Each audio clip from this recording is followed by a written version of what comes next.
Hello everyone, I'm Professor Geek. Welcome back to the channel. As you see in my thumbnail there, this video is about how the Marvel Cinematic Universe is absolutely dead. Now this should come as no surprise to anybody. And actually, I made this call a long time ago. I'll try and go back and find the clip, but if you go back and look at my talks about the Endgame film when it came out, I said the MCU is now dead. And people, you're so crazy, bro. Look at the money Endgame has done and all these other projects. And, oh, you're ridiculous. You're so stupid. I said, no, it's dead. It's flopping on the deck. It's a dead fish flopping on the deck. There's some death throes left in it. Okay, and I said, and occasionally you're going to see it flop up and look a little bit animated, and you're going to say, see, Spider-Man No Way Home made lots of money. The MCU is not dead. That's just the death throes. It's got some flop left in it, but it's on its way to death. And the moment of that death, the moment that marks it, is Endgame. For a number of reasons. For one, because that's the moment when, or even Captain Marvel just before that, but I say Endgame because that's where we've put a definitive closed door on all of the continuities and characters that we knew and loved. But that's the moment, Captain Marvel Endgame, that's the moment where the ideologues either came in to the MCU or finally got the green light to do whatever they wanted, to remake the universe into their image there. And the quality of story just plummeted. Nobody cares about these characters. Even the characters that we knew and loved. Guardians of the Galaxy. As much as I think, James Gunn is ridiculous with the number of stuff, that's come out about him, I think those first two Guardians of the Galaxy movies were good. Those characters and that world, that's really uniquely suited to him. And I like those first two movies. So if you'd have told me back when, say, Volume 2 came out that I wouldn't bother going to see Volume 3, I'd have thought you were crazy. But I couldn't care less. I wouldn't touch Volume 3 with a 10-foot pole. Now, why? It's still the same actors, it's the same director, it's the same characters, but are they the same characters? They're not, because now they're in the continuity of Endgame. I don't care about the characters of Guardians of the Galaxy after this continuity of Endgame. I don't care about seeing how what happens. Oh, isn't this interesting, this 5-year gap, and and Gamora, this is a different Gamora, and how is that going to play out? I don't care about that. I've said this before, that whole 5-year jump thing in Endgame, this is something that writers think is interesting, but audiences do not. The MCU, the appeal of the MCU, it was all connected, right? That was a catchphrase, when it was first getting started. And if you followed the MCU movies, and you went to go see this next movie, or the one where these characters cross over, your reward for having seen all of the MCU films was that you knew the character progression. You knew what this character had been through, and you could follow, and you had kind of an in. You were already invested in the characters, you already related to the universe in a certain way, and you brought that pre-established connection you had to the characters and to the story, you brought that into each new film. And that was a plus, for all the critics about it or whatever, that was a plus, and that's something that really helped the MCU grow when it did, back in its golden age there. Endgame decided it wanted to wipe that completely clean. That 5-year jump, again, this is a bunch of idiot writers sitting around the table going, oh, now that's interesting, because they're tired of doing what they're doing before. They want to do something new, so now they can do this 5-year jump, and anything goes at this point. It's a clean slate. We can, these characters, who's to say it's the same character because 5 years have passed, or they've gone sucked away, and now they're back into a world that's changed, or whatever. That's why no one cares about these characters anymore. Or for the most part, there are some people who still hang on. I'll talk about that in a second. None of these characters, like Ant-Man. I couldn't even fathom not going to see a third Ant-Man movie because I love that character. I love those movies. Couldn't care less about anything that Ant-Man or Wasp does after the continuity of Endgame. Don't give a crap. That's where they lost their customers.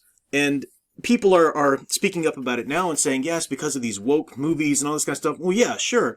But those are just the symptoms of what happened with Endgame. Endgame marked the death of the MCU. And yet we still have people who are going to go give this next one a chance, There's talk now, actually Adam posted a good series of videos, 2 or 3 videos on how Marvel, I think, is starting to hire new writers or something like that because they realize the quality's gone down, so they're hiring new writers. But here's the thing, that's not going to work.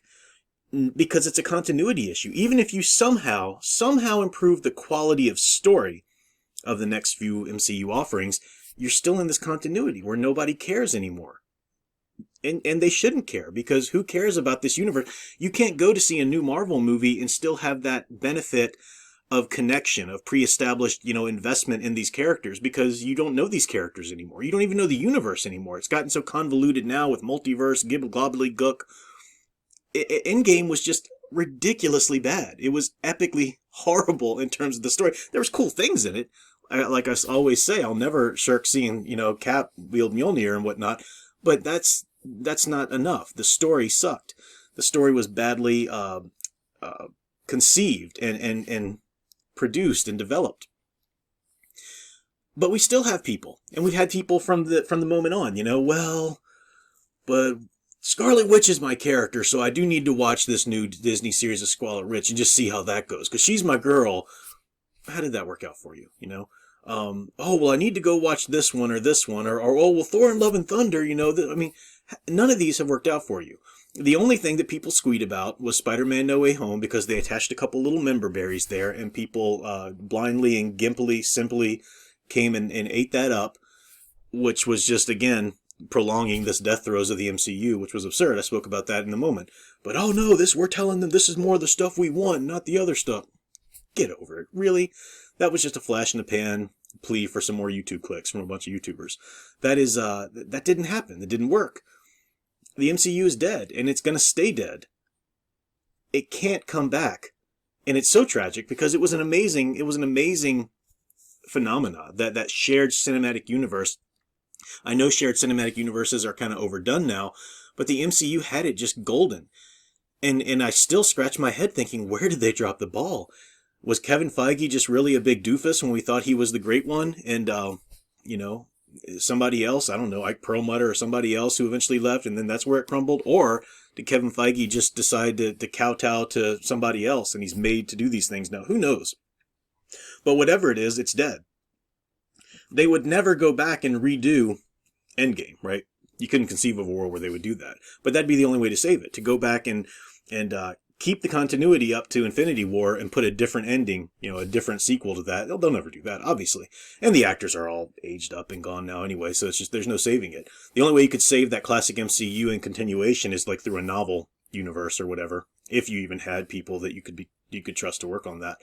But that's gone. So they need to just stop. Just kill the MCU. If they ever thought they could get the right people in with the right absence of agendas and whatnot, to restart with some of their new properties like, Fantastic Four, X-Men. But they're not doing that either, right? They're bulling ahead with their nonsense take on Fantastic Four and such, and you can just imagine the way they'll screw up X-Men. So, how do we stop them from continuing to deconstruct and spit on everything you've loved? Stop giving them your attention.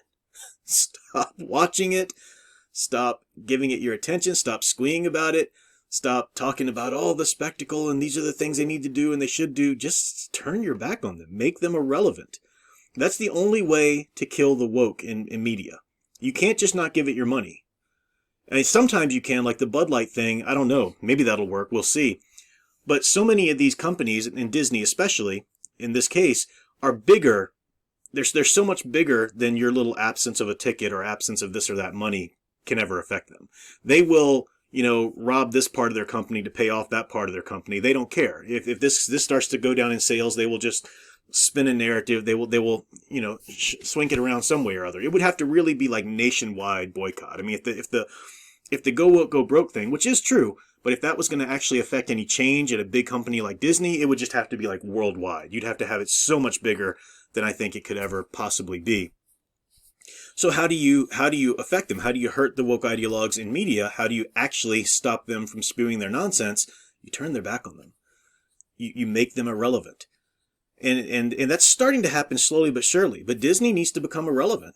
Disney is very much just become an evil entity in our culture. It is so polar opposite of everything good that it used to be. It's a horrible company. You see that D now and you think, ugh. You know, it used to be you trusted it, even if you knew the quality might vary here and there. You used to know what Disney was about. Now you know that it's predatory, that it's actually not safe, that it's actually low quality. It's not something that should give you a smile. There's no Disney magic anymore. You know, that's gone from their company, and they deserve to reap the benefits of that. And the benefits and the consequences of that will be to become irrelevant. Disney needs to go bottom of the barrel to where they're a ridiculous company in our culture. No one gives a crap about them anymore. And then if they want to get the right people in there and start clawing and scraping their way up and earning a place in culture again, then they can do that. But they'll never do that now. They will never just learn their lesson and stop going this way, but go this way now. That's wishful thinking. That's pie in the sky nonsense. Don't be so naive. The cancer of progressive ideologues are so ingrained into the entertainment industry, as I've said, that there's no just fixing it. Just here's the medicine, do this, get this person out and get this person in. No, you can't do it. They need to hit rock bottom. They need to become utterly irrelevant and give your attention to other things. So movies, films, go back to the classic stuff if you want. That's fine. Comics and whatnot. Stop going after the new stuff. Celebrate the old stuff, or the creators of new stuff that you can actually trust and that you actually enjoy, you know, other companies and so forth, or independent creators and whatnot. But Disney's dead. The MCU is dead. Stop pretending that it's such a news story. Oh, the MCU is dead. Oh my gosh, how'd this happen? It's obvious how it happened. It happened at Endgame. I called it. I said it's in the death throes. It'll have a few more spasms. Maybe it's got another spasm or two left, but the MCU is not coming back. It's dead. And it's because of poor writing, and which is probably connected to this is the ideologies. And it started with that stupid time jump in Endgame and all of the new, you know, put the her in hero and all of this new representation and all this kind of nonsense they did because they made that their agenda, and they focused on agenda instead of storytelling. So it's never coming back. You've got a continuity now, which nobody cares about. Even if it started to make good stories, who cares? You don't have that investment that you did before. So it's not going to happen. So turn your back on it. Just make it irrelevant. Stop talking about it. Stop, you know, freaking out about the, oh, did you hear about how bad this new movie is? Oh my gosh, I got to go to these YouTubers and hear what they say about it. Now I got to write my comment about it because I got to make sure that they know what I think about it. Just stop talking about it. Just let it die. It deserves to die. Anyway, that's all for this time. I'll be back with some recommendations next, and of course live streams as usual, Saturday nights. But thanks for watching. Until next time, keep enjoying and digging deeper into the true hero stories.